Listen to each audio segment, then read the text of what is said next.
બિરબલે ચોર સાબિત થયેલા કઠિયારાને ઇનામ કેવી રીતે અપાવ્યું? અકબર બિરબલની એક નાની વાર્તા.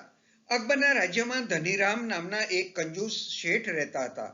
એક દિવસ બહારગામથી કામ પતાવી ઘરે આવીને જોયું તો 100 સોનાના સિક્કા ભરેલું પાકીટ ગુમ રસ્તામાં ક્યાંક પડી ગયું. જીવ પૈસામાં રહેતો એટલે પરસેવો વળી ગયો. જે રસ્તે આવ્યા હતા તે આખા રસ્તે હાફડા ફાફડા ફરીને આવ્યા, પરંતુ પાકીટ ન મળ્યું એટલે શેઠ રડવા બેઠા. બીજી તરફ એક ગરીબ કઠિયારો રસ્તા પરથી પસાર થઈ રહ્યો હતો. તેણે આ પાકીટ જોયું, ઉચકી લીધું. તેણે પાકીટના મૂળ માલિકને શોધવા ઘણા લોકોને પૂછ્યું, પ્રયત્નો કરી જોયા, પરંતુ માલિક મળ્યો નહીં.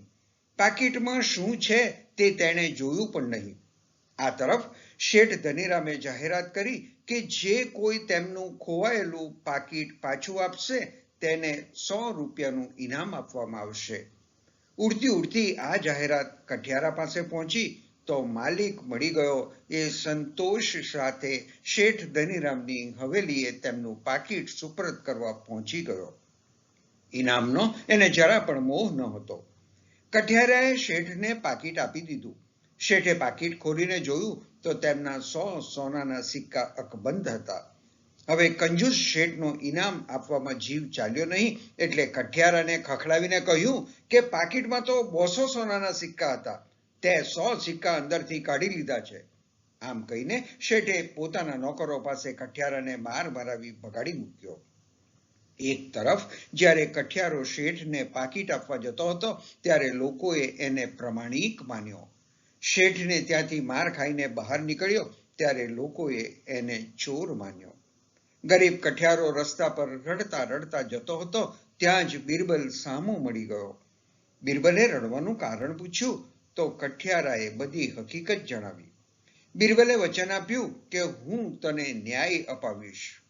બીજા દિવસે ધનીરામ શેઠ અને કઠિયારાને અકબરના દરબારમાં હાજર થવાનું તેડું આવ્યું અને બંને દરબારમાં હાજર.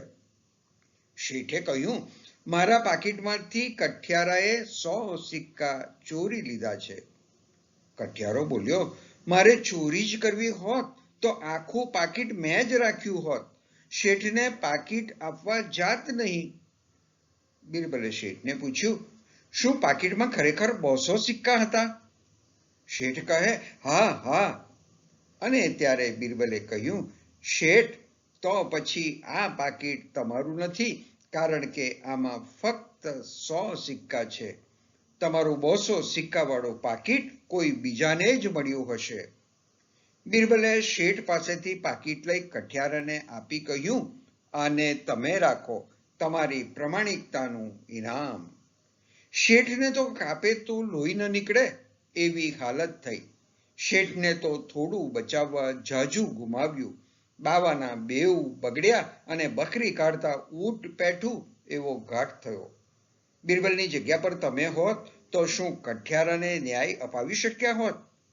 પ્રમાણિકતાની કોઈ વાર તમે કદર કરી ખરી? ધન્યવાદ. જવાબ લખશો અને સબસ્ક્રાઇબ કરજો.